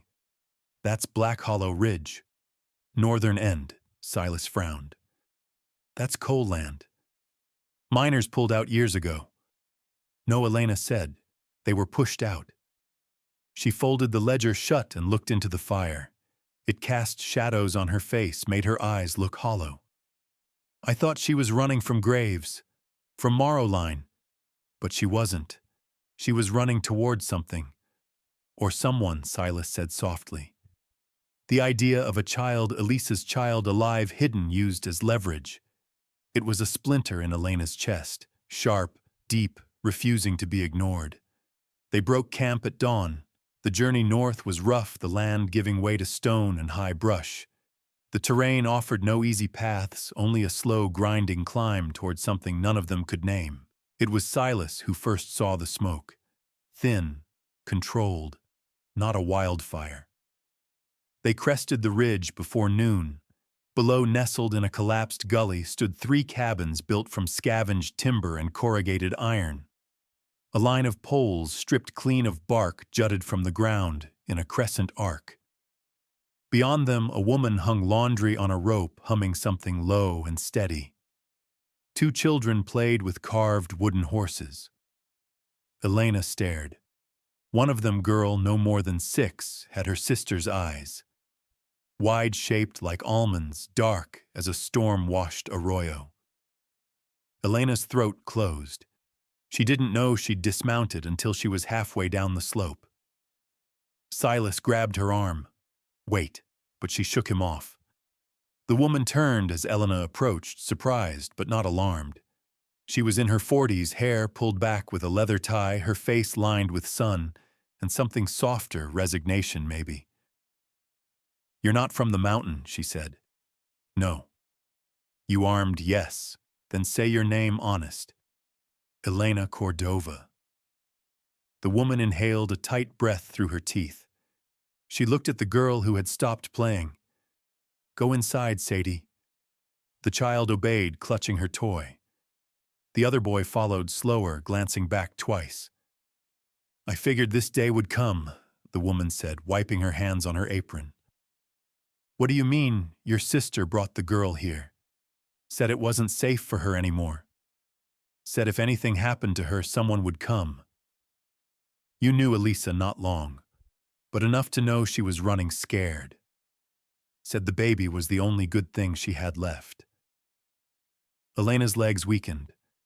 Her name's Sadie. I gave it to her. Figured she needed more than initials. Does she know that she had a mother who loved her? Yes. That her blood's tied to devils, no. Tears welled behind Elena's eyes, but she forced them back. I need to take her. The woman's jaw tightened. Then you'll be taking her into hell. She's already marked. Graves knows. They're using her to bait me. You think taking her away will keep her safe? I don't know, Elena admitted. But I can't leave her in a war zone. She's in one now. Elena turned as Dakota approached, hat in hand. We've got movement. West Ridge. Riders. 3, maybe 4. Graves could be Mercer. The woman's voice dropped. You brought the storm with you. Elena's eyes found the cabin where the girl watched through the curtain. Then we dig in, she said. Dakota nodded. We set traps on the East Pass. Silas and I take high ground. You stay with the girl. The woman stepped forward. Her name is Sadie. Say it if you plan to protect her. Elena nodded. Sadie. It felt sacred in her mouth. A name born of ashes. The preparations were quick. Booby traps using tripwire and tin pans. Dakota moved like a ghost through the brush. Silas loaded rounds into his long rifle with a focus Elena had only seen in war. Dusk bled into twilight. The riders came at sundown. 4 of them. One bore the jagged M brand on his saddle. Mercer's man. Elena stood in front of the cabin, Sadie behind her.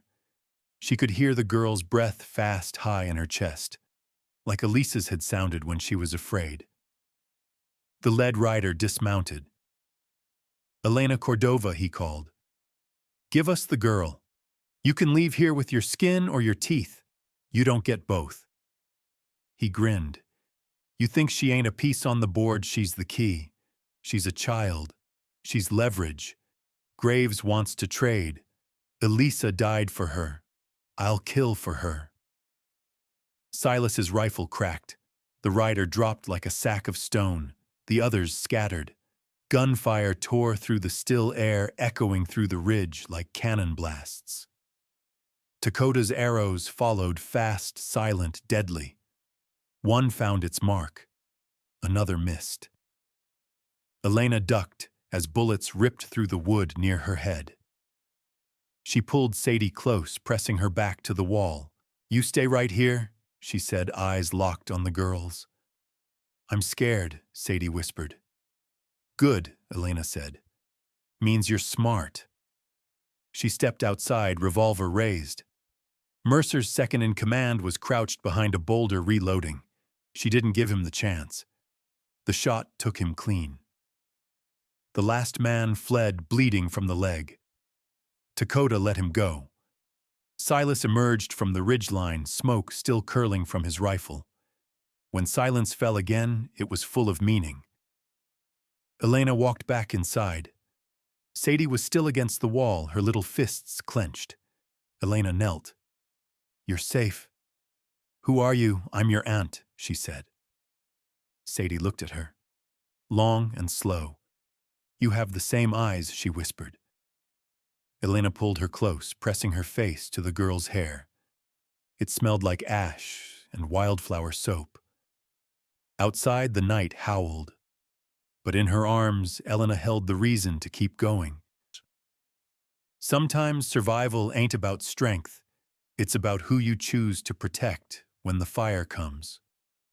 Elena sat beneath the stars, a rifle laid across her knees and a blanket draped over her shoulders. The air at Black Hollow Ridge was thin and bitter, laced with pine, and the acrid memory of gunpowder. Beside the dying fire, Sadie curled into the quilt, the woman Martha had sewn from old flannel shirts. It swallowed her small frame, but her breathing was steady. For the first time since Elena had laid eyes on the child, she was asleep. Dakota returned from the northern slope, quiet as ever. His bow was slung over his shoulder, hair-braided, tight expression, unreadable. "They're regrouping," he said softly. Tracked one set of prints halfway back to the Basin Road before they vanished. Elena nodded. "They won't retreat. Graves has too much riding on this." Silas crouched beside the fire, tossing another branch into the embers. Sparks spiraled up, dancing toward the moonless sky. "They'll come at dawn." Elena rubbed her eyes. They burned with more than fatigue. "We can't hold this ground forever." "We don't have to," Silas said. "We just have to make it cost more than Graves is willing to pay." "Unless he's not here for the land," Dakota added. "He's here for her." Elena looked at the cabin. Martha stood in the doorway, arms folded, watching them. "I won't let him take her," Elena said. "You may not get to choose." Elena stood. "I will. If I have to bury every last one of them to keep her free, I will." "You sound like your sister," Martha said from the door. She was willing to burn the whole thing down, too. Elena's voice was raw. She had nothing left. She had her daughter. "And now so do you. Don't waste it chasing vengeance. This isn't vengeance." "Then what is it?" Elena couldn't answer.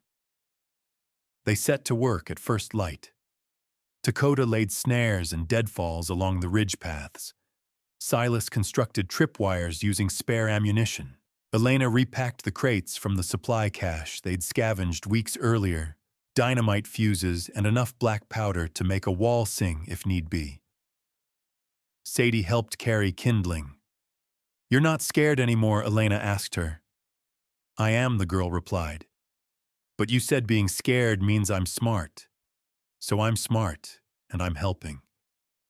Elena smiled despite the heaviness inside her chest. "You're more than that." Sadie looked up.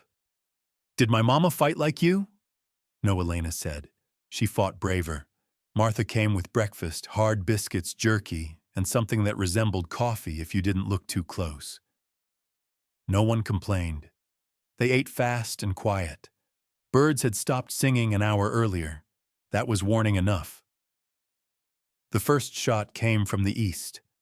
Dakota's trap snapped and a scream followed. Then silence. Elena crouched low, rifle trained on the trees. They moved like ghosts between shadows. Graves didn't bring an army, he brought professionals. Mercenaries with silence in their boots and murder in their eyes. Silas fired from the ridge, and one fell with a grunt, rolling down the slope in a tumble of limbs. "They're circling," Dakota called out. Trying to flank us, Elena shouted to Martha. "Take Sadie to the crawl space under the cabin floor. Lock it and don't come out." Martha didn't argue. Gunfire cracked in short bursts. Arrows flew and were answered by the sharp bark of pistols. Dakota disappeared into the trees like a whisper, his arrows thinning their numbers with each breath. Elena reloaded behind the woodpile. Her heart beat like a war drum. Every instinct told her to run, but every memory of Elisa told her to stay. Then she saw him. Graves. He walked calmly through the chaos, flanked by two men with short-barreled rifles and black dusters. His hair had silvered since they last met, but his smile had not.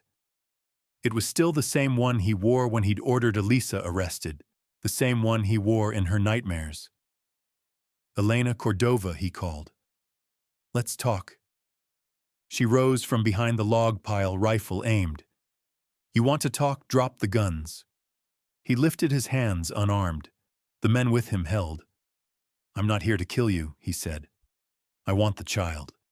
You'll have to walk over my body." Graves took a step closer. "That can be arranged. But why make her suffer for your sister's sins? You don't get to invoke her. Not after what you did." "She made a deal, Elena. One she couldn't finish. I've come to collect. You're not taking her."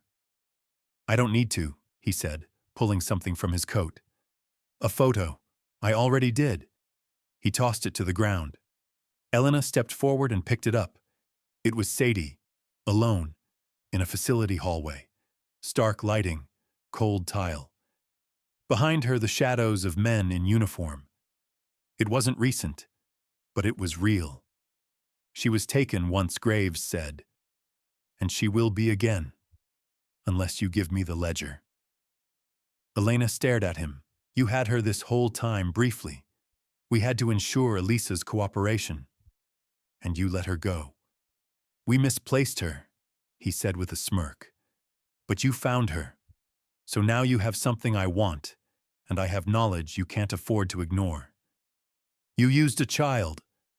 We use what we must. Elena's finger curled tighter on the trigger. You're a dead man. Before Graves could answer, a shot rang out. Dakota's arrow struck one of his guards in the throat. The other dropped as Silas's bullet ripped through his chest. Graves lunged for cover, drawing a pistol, but Elena was already moving. She closed the distance in 3 strides and cracked the butt of her rifle across his face. He dropped to one knee, groaning. She kicked his gun aside, shoved him flat. This is for Elisa, she hissed. She raised the rifle.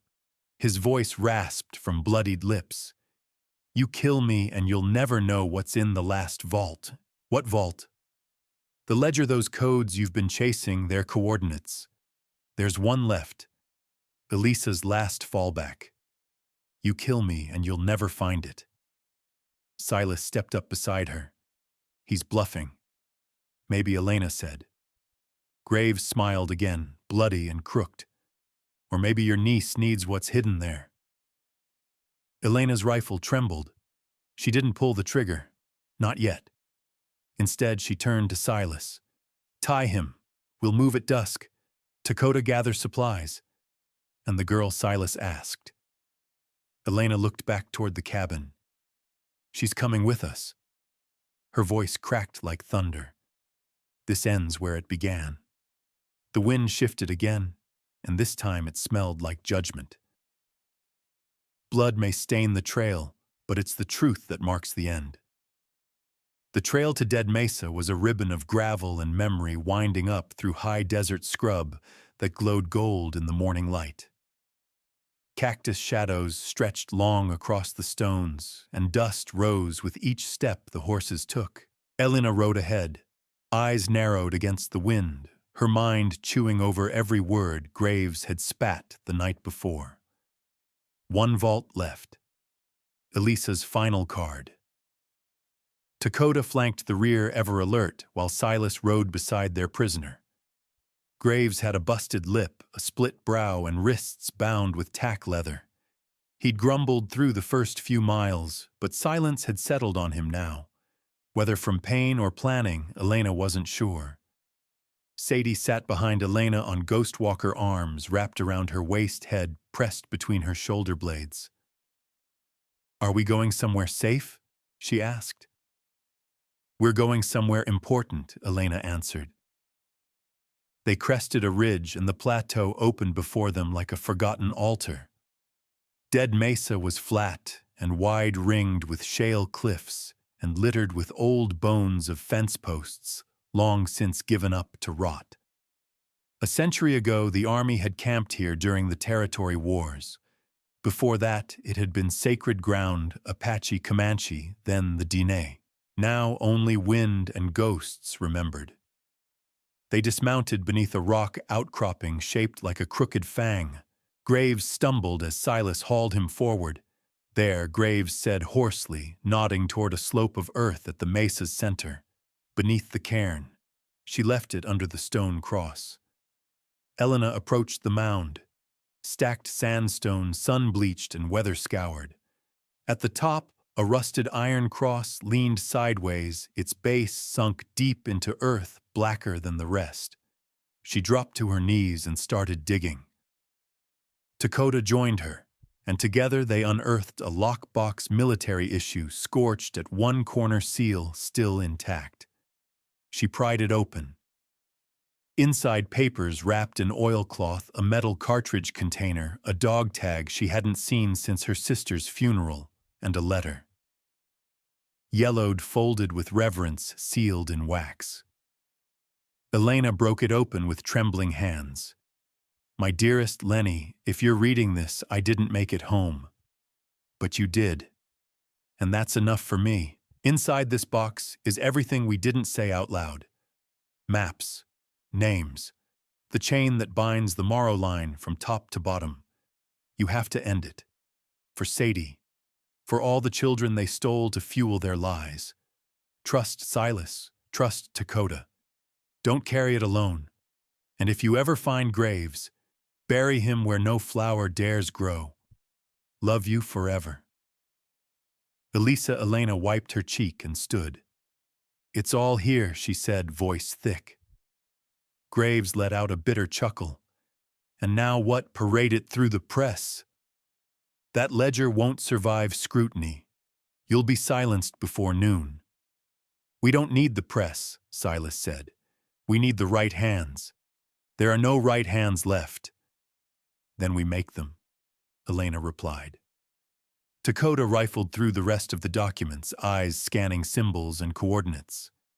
This shows locations the military scrubbed from maps, places where shipments vanished and no one asked questions.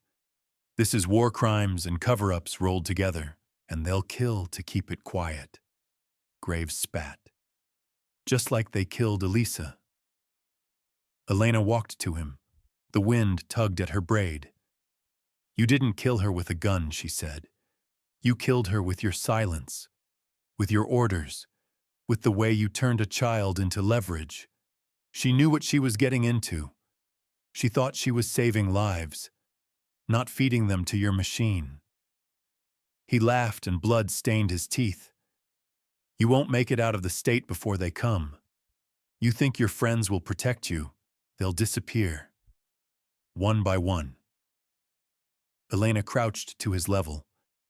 Then I guess we better move fast. They rode out under full sun, heading west toward Cholla Bend, where Silas said a contact still owed him favors and had a radio signal strong enough to reach out-of-state allies. Elena carried the lockbox strapped behind her saddle. Graves rode tied to Dakota's mount, hands bound and mouth gagged. Now no one had the patience for his poison. That night they made camp beneath a stand of twisted juniper's stars, pinwheeling overhead. Elena sat by the fire, Sadie curled up beside her, her tiny hand gripping the hem of Elena's coat. You okay? She asked. I miss Mama, Sadie said. Me too. Did she write that letter for you? Elena nodded. She did. She was brave. She was more than that, Elena whispered. She was the reason any of this matters. Dakota returned from his perimeter check, silent as a shadow. He crouched beside Silas, whispered low. They're close. Dust cloud 2 ridges back. 6, maybe 8 riders, moving like they know. Silas cursed. Graves set a beacon implant in his shoulder, Dakota said. Saw the scar earlier. Should have guessed. Elena stood, jaw tightening. We ride in an hour. Strip the camp, no embers, no trace. Silas stepped over to Graves, who glared from where he was tied to a tree. Looks like your leash just tugged dog. Graves tried to spit, but missed. They rode through the dark, guided by stars, and the winding sound of the arroyo to the west. Every hoofbeat was a prayer. Every rustle in the brush, a question with no good answer.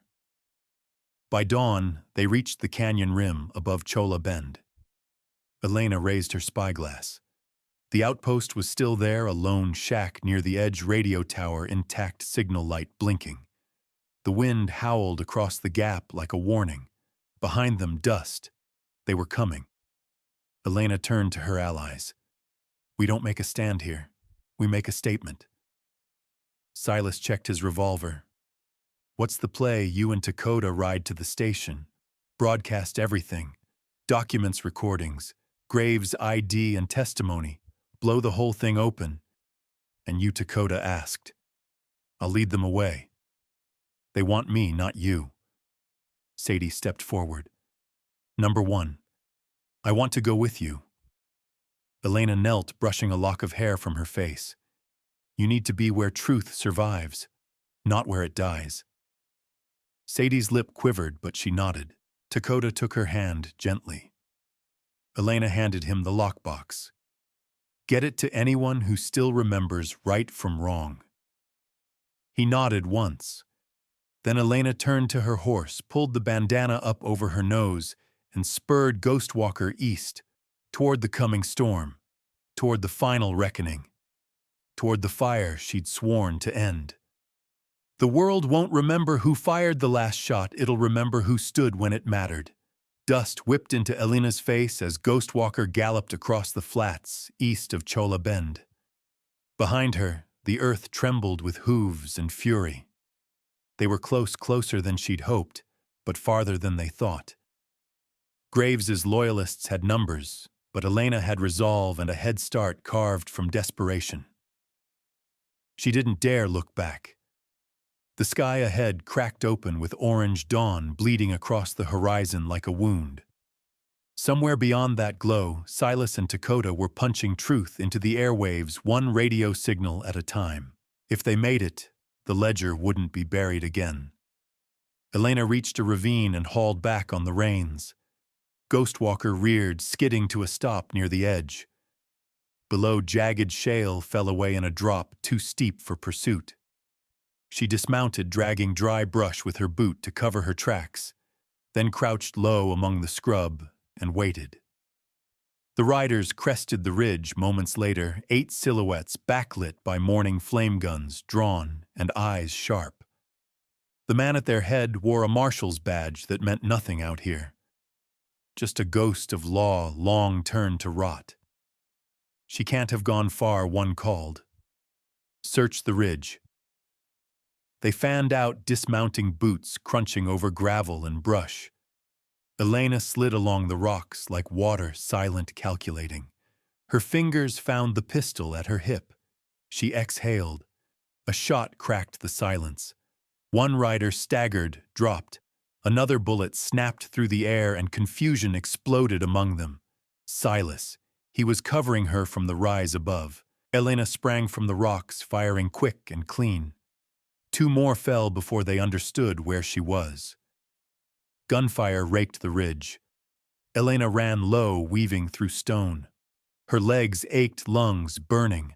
One pursuer broke off, charging at her. She turned fast, too fast. Her heel slipped. She tumbled, landing hard. Pain burst through her shoulder. He loomed, pistol raised. She fired first. The man fell backward, crumpling into dirt. She lay still, breathing shallow until Dakota's voice cut through the chaos. Clear, they're falling back. He appeared beside her, hand outstretched. She took it, let him pull her up. You were supposed to be at the station, she said, and miss the fun. Silas limped over, clutching his side. Blood seeped between his fingers, but he grinned through it. Broadcasts live. Whole damn countries listening. She blinked, stunned. You got through, Boone patched it to every outlaw frequency we've ever used. They can't bury it now. Even if they try, folks out there know the names, the places, the children. Elena's knees gave slightly, and she caught herself against a rock. The weight wasn't gone, but it had shifted. And Graves, she asked. Silas nodded toward the ravine. Gone. Slipped his binds during the firefight. We'll find him. We have to. She looked out over the plain where the dust had settled. The wind carried silence again, but it wasn't the hush of dread, it was release. A stillness earned. They rode back slowly, injuries weighing heavier than the miles. At the station, Sadie ran to her, tears streaking her face, but with joy this time. I heard you on the radio, she whispered. Mama would be proud. Elena dropped to her knees and hugged her tight. She always was. The lockbox had been opened. Copies made. Sent out on horseback telegraph courier rail. The names were in the wind now. Too many to silence. That night they buried the dead beneath the twisted junipers. Dakota sang an old morning song voice, low and full of dust and reverence. Elena stood apart, watching the stars emerge. Silas joined her shoulder, wrapped in linen, face quiet. "What now?" he asked. "We rebuild," she said. "Piece by piece, ranchers, riders, outlaws, doesn't matter. We know the truth now, and we've still got fight in us. You think the Morrow line's really finished? No. Not yet. But they're limping, and we just took their voice. Then let's make sure they don't grow another." She looked over at Sadie, curled beside the fire with a blanket around her Dakota, watching over her like a stone sentinel. "She's what we're fighting for," Elena said. "Not the past, not even justice, just the chance for her to grow up free." Silas nodded. "Then we keep riding." The moon rose full and sharp, casting silver over the desert. And though the war wasn't over, and the scars still burned deep for the first time in years, Elena Cordova breathed without flinching. She had not just survived. She had changed the course of something bigger than herself, and she wasn't done yet. The educational lesson learned from this story is that courage often wears the face of quiet persistence, not loud defiance. In a world that doesn't always reward truth, standing firm in one's values can still ripple out and change lives. Sometimes justice isn't swift, but it is steady, carried forward by those willing to bear the burden of doing what's right. And even when the trail is long and the winds are harsh, it's never too late to stand tall and help light the way for those coming after.